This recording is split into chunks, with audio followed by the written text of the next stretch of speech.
Good morning students. Siddhi Hindi Vidyalaya के online classes में आपका हार्दिक स्वागत है।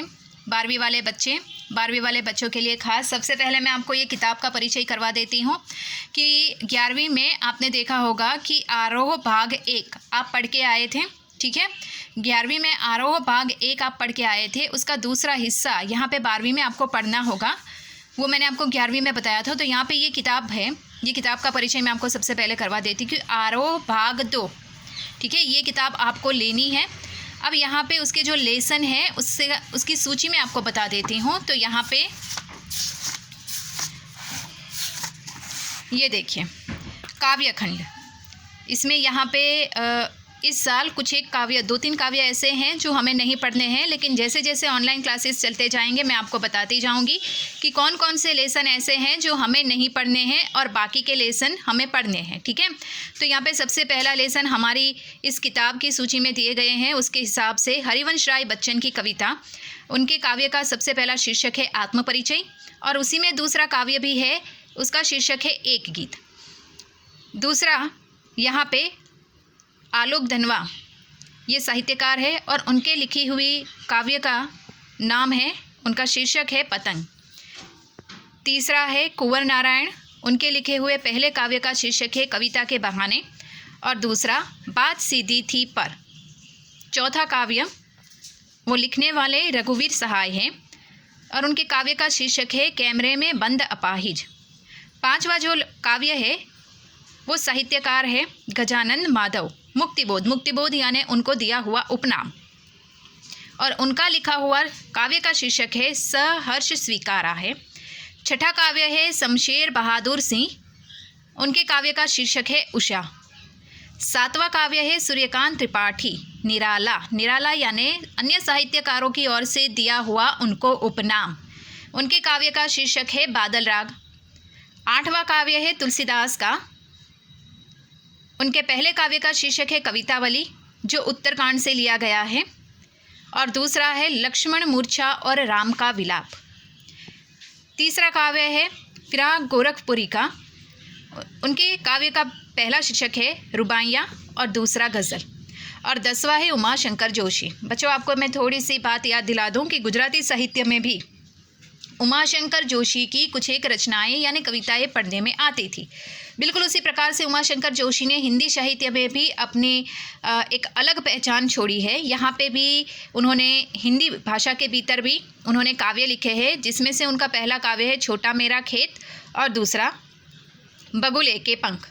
तो ये हुए आपके काव्य, उसमें से 2-3 काव्य ऐसे हैं जो निकाल देने हैं। तो मैंने आगे आपको बताया कि जैसे जैसे हम ऑनलाइन क्लास में पढ़ते जाएंगे वैसे वैसे मैं आपको बताऊंगी। अब यहाँ पे देख लेते हैं गद्य खंड। गद्य में पहला जो है वो महादेवी वर्मा का है। महादेवी वर्मा ने जो पाठ लिखा है उसका शीर्षक है भक्ति। दूसरा जैनेन्द्र कुमार का है जिसका शीर्षक है बाजार दर्शन। तीसरा धर्मवीर भारती का है काले मेघ पानी दे, पाठ का नाम है। उसके बाद आगे वाले पाठ उसके रचयिता है फर्णीश्वर नाथ रेणु, उनके पाठ का शीर्षक है पहलवान की ढोलक।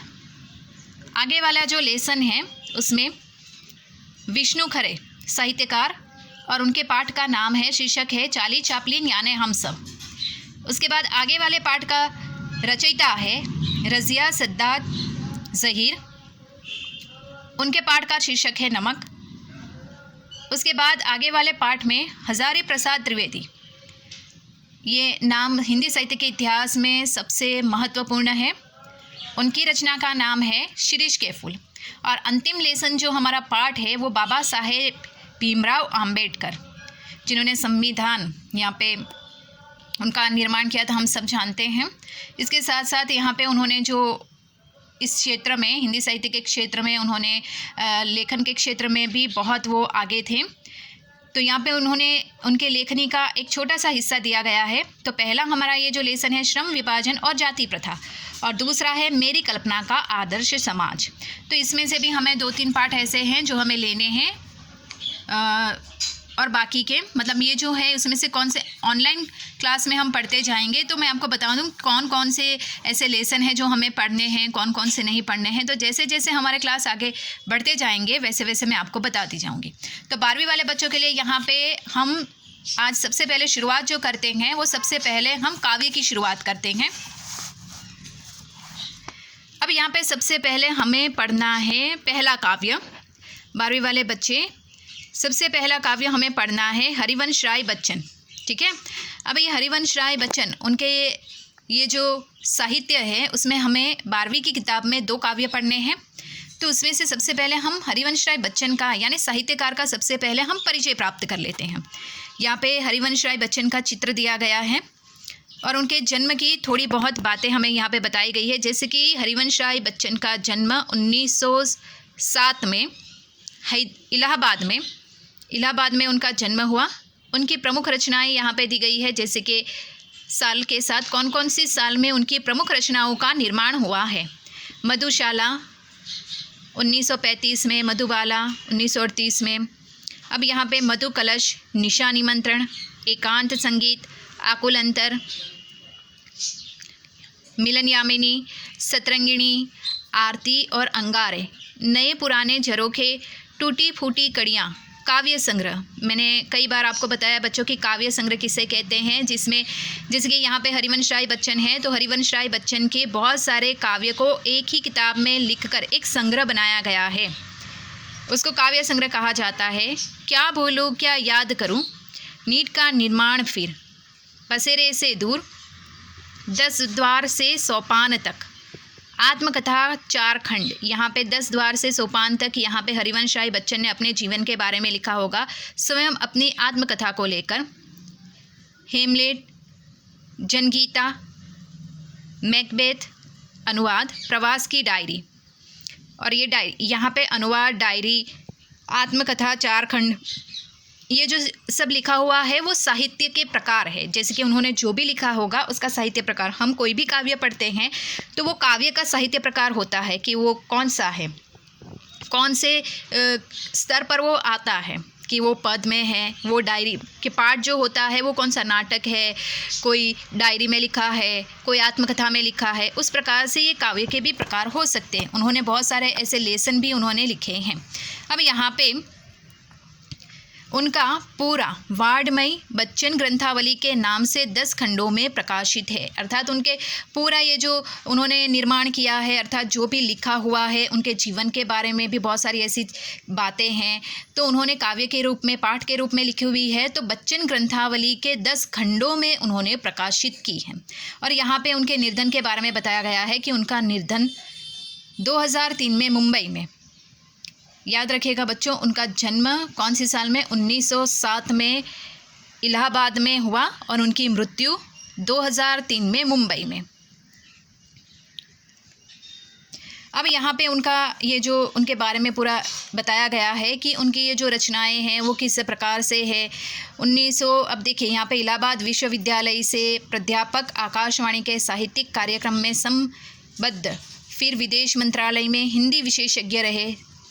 दोनों महायुद्धों के बीच मध्यम वर्ग के विक्षुब्ध विकल मन को बच्चन ने वाणी का वरदान दिया। अर्थात यहाँ पे ये पूरा जो ये लिखा गया है, यहाँ पे ये जो परिच्छेद, उसमें बताया गया है कि उन्होंने इलाहाबाद विश्वविद्यालय में ही वो एक प्राध्यापक के रूप में उन्होंने कार्य किया, आकाशवाणी के क्षेत्र में भी उन्होंने कार्य किया। इतना ही नहीं, वो विदेश के मंत्रालय में भी हिंदी साहित्य के अर्थात हिंदी भाषा के एक विशेषज्ञ के तौर पर उन्होंने कार्य किया। इतना ही नहीं, छायावाद के क्षेत्र में अर्थात प्रकृति के ऊपर भी उन्होंने बहुत कुछ लिखा हुआ है। उनकी जो भाषा है वो भाषा में भी संवेदनशीलता देखने को मिलती है। उनकी जो अभिव्यक्ति है, उनकी जो बोलने की छटा है, उनकी भाषा में जो शब्द है, ये शब्द कभी कभी ज़्यादातर उनके मन में रहने वाले जो द्वंद्व है, अर्थात उनके मन की जो पीड़ाएँ हैं, उन पीड़ाओं को व्यक्त करते हैं। यहाँ पे उनके ये साहित्य की विशेष एक लोकप्रियता है। उनके काव्य में ज़्यादातर ये मधु कलश, मधुशाला, ये जो काव्य है, ये काव्य उनकी सर्वश्रेष्ठ कृतियों में आते हैं। उन्होंने अपने इस काव्य में उन्होंने जीवन में जो उथल पुथल होती है, जो विचार विमर्श होते हैं, जो जीवन संघर्षों से भरा हुआ होता है, उसके बारे में उन्होंने इस मधुशाला और मधु कलश में बताया है कि किस प्रकार से जीवन खट्टे मीठे ये जो उतार चढ़ाव होते हैं, सुख दुख होते हैं, उसका ये संपूर्ण एक बेजोड़ अनुभव होता है, उसके बारे में उन्होंने परिचय दिया है।